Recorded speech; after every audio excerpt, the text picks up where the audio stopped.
各位观众，大家好，我是于文琪。今天我们很荣幸能请到美国前驻俄罗斯大使以及现任史丹佛大学教授 McFaul 来跟我们讲解乌俄战争。Ambassador McFaul, welcome. Thanks for having me.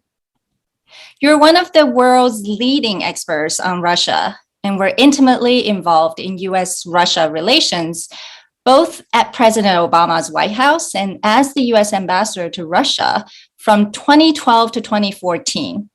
Can you help us understand why did Russia invade Ukraine? And what is inside Putin's head? What is his end goal? Well, first, thanks for having me. Second, those are really hard questions you asked right away. And I'll have difficulty answering, but let me try because they're the most essential questions. First, with respect to why this war and why now, I think there's a common misperception, at least here in the United States, sometimes in Europe, that this was Putin's response to NATO expansion or threat from the West, and that he had to invade. This is what he says on his propaganda channels to stop the West from threatening Russia. I don't think that has anything to do with his real motivations. His real motivation, and let me explain. NATO is a defensive alliance. NATO has never attacked Russia or the Soviet Union. NATO, as an organization I know well, would never attack Russia. That would be crazy to do so.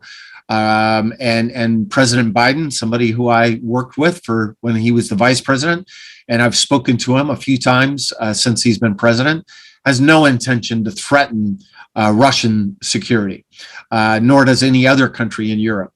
What threatens Mr. Putin is not NATO expansion, it's democratic expansion. Which is to say that the tensions in U.S.-Russian relations from when I was in the government and even before during the Bush administration years were never triggered by NATO. They were triggered by democratic breakthroughs. So first in Georgia, 2003, then Ukraine, the Orange Revolution in 2004. Then when I was in the government, the Arab Spring in 2011. And then there were massive demonstrations in Russia itself in 2011, 2012. And then another round of demonstrations for pro-democracy demonstrations in Ukraine in 2013 and 2014, which led, and that eventually succeeded. And Mr. Putin's ally there, Mr. Yanukovych, fled. And that was when he first invaded, was in response to that mobilization of Ukrainian society, who, by the way, didn't want to join NATO. They wanted to join the European Union. And ever since then, since 2014, Putin has been trying to undermine Ukrainian democracy, using money, using occupied territories, supporting separatists in the eastern part of Ukraine, annexing Crimea. And then finally, I think he just became frustrated with his inability to undermine democracy through those means, and he decided to invade. And he was very clear about his objectives. He said to denazify the Ukrainian government, so that's a code word for regime change, and to destroy the capacity of the Ukrainian military. Thankfully, he hasn't achieved either of those two objectives yet, but the war rages on. So why is this in Russia's interest? I mean, if he's so concerned about democratic values in Ukraine, that's in another country. Or do you think in his mind, he's still trying to control Ukraine in some way? Both. It's a great question again. Now, from my point of view, my personal point of view, I want to be very clear. I don't think this war is in Russia's national interest. If I were advising the president of Russia, a different president, I would say, why are we invading Ukraine? Why are we killing ethnic Russians? Remember, Putin is killing ethnic Russians, civilians. He's doing very little fighting against the Ukrainian army. He's mostly bombing Russian cities, Ukrainian cities in the east, and that's where the biggest population concentrations of ethnic Russians live.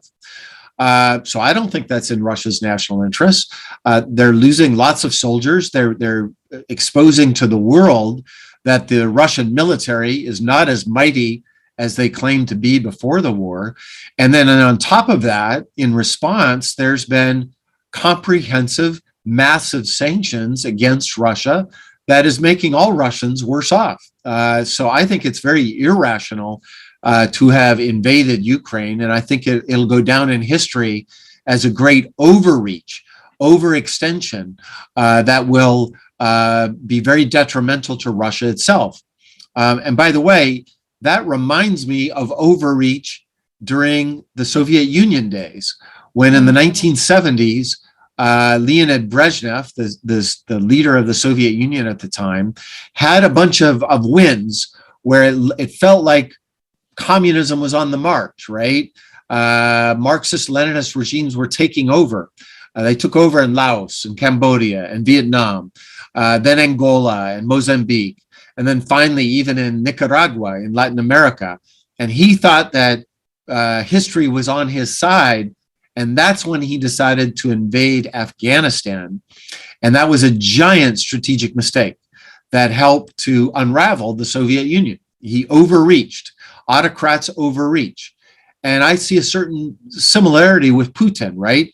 His first war was in Chechnya. He won that war inside the Russian Federation. Then he invaded Georgia, 2008. Then he attacked Ukraine for the first time in 2014. Then he used his air force to prop up Mr. Assad in Syria and succeeded. And then he overreached in Ukraine, just like Brezhnev did. And I think this will be the beginning of the end for Putinism inside Russia. So I think it was highly irrational for him to launch this war. So in some way, Mr. Putin seems to have misunderstood or misread the situation. But on the other hand, do you think we have also, on the West side, misread or underestimated President Putin? Yes, both are true. Not President Biden, I want to be clear about that. His intelligence services, and I give them a lot of credit, predicted that this war would be big when the rest of the world was saying it wouldn't happen. You know, my impression is that most European leaders didn't expect it to be this big. I don't think Xi Jinping thought it was going to be this big, and they all miscalculated how long the war would go on. I think we did too, by the way, on that. I think we underestimated the Ukrainian military and overestimated the Russian military. And there's a lesson for everybody about that. When you're fighting to defend your territory, it's hard to measure will, right? The will to fight. We can count tanks. We can count soldiers. We can count how much this government spends on its military. But the will to fight when you're defending your own territory, that's something that's hard to quantify. And I think Putin got that really, really wrong. But I do think we underestimated his ability to use force, his willingness to use force.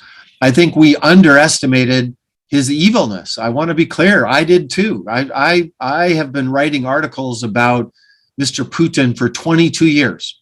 I wrote my first article warning the world about growing autocracy inside Russia back in March of 2000. And yet, I want to be honest with you, I never expected that he would use such horrific tactics in this war against Ukraine, this slaughtering of innocent civilians. I think we all underestimated his willingness to use these kinds of evil methods for fighting this war. Yeah, the war has truly upended the world. It has also united the West and revitalized the NATO. Yes. While we have, imposed unprecedented sanctions on Russia, can we do more? I mean, how can we stop the killing of so many in Ukraine? It is very hard for anyone to watch what's really happening in Ukraine. Yeah, let me get to that. But you reminded me of one other piece I forgot about, the irrationality of Putin's war. because Putin, one of his objectives was to weaken NATO. He's talked about that. And when President Trump was our president, they were cooperating to try, they both thought that maybe NATO wasn't needed. But what has this war done? As you rightly pointed out, it's united NATO in a way that it has not been united for a long, long time. And now there's even talk in Sweden and Finland that they might join NATO. So that's irrational if you're Putin. And I think we need to understand that his strategy is backfiring here. It's not succeeding. But you asked a hard question about what more could be done. My answer to that is I'm very impressed with what President Biden has done to lead the free world in strengthening NATO, putting sanctions on Russia, and giving military assistance to Ukraine. I think it's been very admirable what he's done. And at the same time, I want him to do more every single week. More weapons and more sanctions in particular. This war will only end if there is a stalemate on the battlefield. Right now, there's not a stalemate on the battlefield. Putin is still making gains. And so I think we need to give Ukraine everything that we can so that they can fight to bring a stalemate on the battlefield. And once that happens, then I think you'll see serious peace talks. Yeah, I mean, I think a lot of people are wondering, why is the West sort of sitting and watching while saying the West is providing a lot of support, but not getting involved militarily. And so, there is some cynicism, I would say, especially in other parts of the world, about whether the West is just talking, but not really acting to provide the support. And so that has also created, I would say, some fissures between the West and the rest of the world. So, do you think this is, in some way, the war has made the world even more divided? And you have said that, and we all agree this has united the West, but this seems to have divided the West from the rest of the world. Yes, it's a great observation. And I would say two things to that point. First, the autocrats of the world have become more united too. I am struck by how supportive Xi Jinping has been of Vladimir Putin. He could have been more neutral. I think he could have staked out a different position, but he's chosen to really support Vladimir Putin. And other autocrats are doing that too. Mr. Lukashenko in Belarus, for instance. You see unity there. And then you see... But you also have India. Well, I was going to get to India. India has been most disappointing to me of all the countries in the world, because India is a democracy. India works with the United States on the Quad, as you know well. President Biden has made a big bet on the Quad, strengthening the democracies in Asia. And yet India, when push comes to shove, has been neutral in this war. I think it's a strategic mistake. And I'm frankly disappointed that India does not understand that what Ukraine is fighting for, it's a war of decolonization. Remember, it was called the Russian Empire. They brought in pieces like Ukraine into their empire. And I would hope that countries like India that fought for their own independence would be more sympathetic to other countries seeking decolonization. That's exactly what this is. This is a case of decolonization or recolonization from the empire. That's what Putin is trying to do. And then in addition to that, you have lots of countries in the Middle East in particular that are just kind of standing and waiting and not taking one side or the other. And I would hope that we would continue to work to help those countries understand that this is not just a fight between two European countries far away. This is a fight between a colonial power and a former colony, and a dictatorship versus a democracy. And if the dictator wins and the colonial power wins, I think that is bad for all democracies in the world and all countries that are fighting against colonialism. That's a compelling argument. Let's come to the economic sanctions. Energy prices are up and inflation rate is at like 8.5% in March in the US, the worst in almost 40 years. So it is a very hard job for President Biden to explain this war to the American people, why they need to make those sacrifices while not really seeing the war ending in sight. And former, U.S. Secretary of Treasury, Larry Summers, whom you probably know, said recently that if this is the worst threat in 75 years of naked aggression, people need to be willing to not have air conditioning or wear more sweaters when the weather is cool. And the U.S. needs to deploy more economic tools. So the ruble is actually in free fall, not sort of this back in the level of pre-invasion. And there should be more Russian bank defaults, more seizures of Russian assets. So this leads to this question. Should the U.S. designate Russia a state sponsor of terrorism means more sanctions? Your view? Yes. I think the United States should. I think other countries should as well.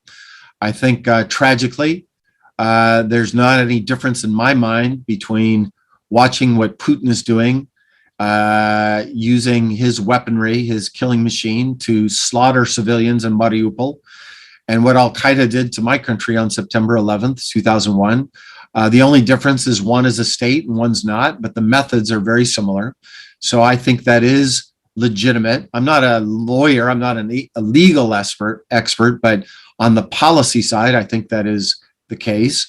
And secondly, to the point about what Larry Summers meant, I agree. I think we need to sacrifice more to help the Ukrainians win this war. And I think politicians need to make those arguments. And they need to lead on those arguments. I sometimes say politicians react to polls, leaders shape polls. And I think on this issue, if leaders would explain to the American people, the German people, the French people, that yes, prices are going up, but they're going up because our way of life is being threatened here. Mm-hmm. And if we don't stop Putin in Ukraine, he'll keep threatening the rest of the democratic world. It won't just stop in Ukraine. So I think the stakes are pretty high, and I think smart, principled politicians need to explain those stakes to their constituents. Taiwan. Taiwanese people pay very close attention to the war in Ukraine because Taiwan feels a close affinity to Ukraine because it faces a very similar threatening neighbor that basically denies the island's right to existence and democracy. So what do you think China is thinking right now, watching this war? Well, that's a good question. I don't want to pretend to be a specialist on China, although I'm writing a book about U.S.-China-Russia relations right now. I would say a couple of things that they should be thinking about. I mentioned that Brezhnev era, right, in the 70s. And if you go back and you read the archives of the Politburo back then of the Soviet Union, they had the impression that America was, not only was communism on the march, but America was in decline. And remember, in the late 60s, we had a lot of turmoil domestically in the United States over civil rights, over the war. We then had scandals leading to the resignation of Mr. Nixon. And it looked like we were a society divided. We looked like we were weak, and the Soviet Union was rising. And we now know that that's when Mr. Brezhnev overreached, invaded Afghanistan, and that invasion was one of the triggers that led to the collapse of the Soviet Union. It took many years, but it was the beginning of the end. And I hope that Chinese Communist Party leaders in Beijing are studying those lessons and learning those lessons and avoiding overreach. Because sometimes when I hear them speak and when I hear their surrogates speak, it sounds a lot like Soviet leaders in the 70s, where they're talking about we are rising, America's in decline. And I would just say, hold on to your horses here. I've heard this, I've seen this story before. China has a long ways to go before they catch up to the United States in terms of GDP per capita. China has no allies in the world to speak of. The vast majority of the people in the world support democratic ideas over autocratic ideas. I think it's way too premature to start to believe the things you put on your propaganda, which is that the United States is in decline. And I think that is a lesson that they should learn with respect to that old period. And the second lesson they should learn is about what we were talking about earlier, counting up the number of tanks, counting up the number of weapons and the number of ships, and the number of soldiers. When you do that, the United States, China, and Russia are the three largest militaries in the world by far. And on certain dimensions, Russia is even ahead of China. United States is number one, China number two, Russia number three. And yet, look at what's going on. The alleged number three military in the world, if you just count up the numbers, the number of tanks and missiles and money spent and number of soldiers, is being defeated right now by the Ukrainian military. That if you just count up their soldiers and weapons, should have been defeated long ago. And I hope Chinese leaders are looking at that when they think about using military force against Taiwan. Taiwan, after all, is way better armed than Ukraine was. And the military relationship between the United States and Taiwan is much more robust than it is between Ukraine and the United States. And then the second lesson I hope Chinese leaders are watching is what's happened with respect to sanctions. It's been, the sanctions have been amazing. 500 companies have pulled out of Russia. 500 mostly Western companies have pulled out of Russia. And remember, Russia is an economy that is way less integrated than the Chinese economy is in the international world. And number two, they have a direct source of income, the export of oil and gas, that China does not have. And yet, these sanctions are having a big effect on the Russian economy. And I hope Chinese leaders are looking at the solidarity you've seen around the world for sanctions and doing the calculations. In my view, Mr. Putin grossly miscalculated. He thought it was going to be an easy war. He thought the West would not unite, and he didn't expect the sanctions. And I hope that Chinese leaders are studying those very important lessons as they unfold. Yeah, it certainly has gotten more attention to what's going to happen in Taiwan. So the White House also just announced another round of military arms sales.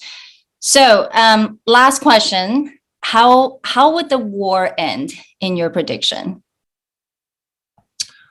Wars tend to end in just two ways. Either one side wins or there's a stalemate on the battlefield. I do not see a scenario where Russia can win anymore. They don't have enough resources. They don't have enough soldiers left. They cannot occupy all of Ukraine.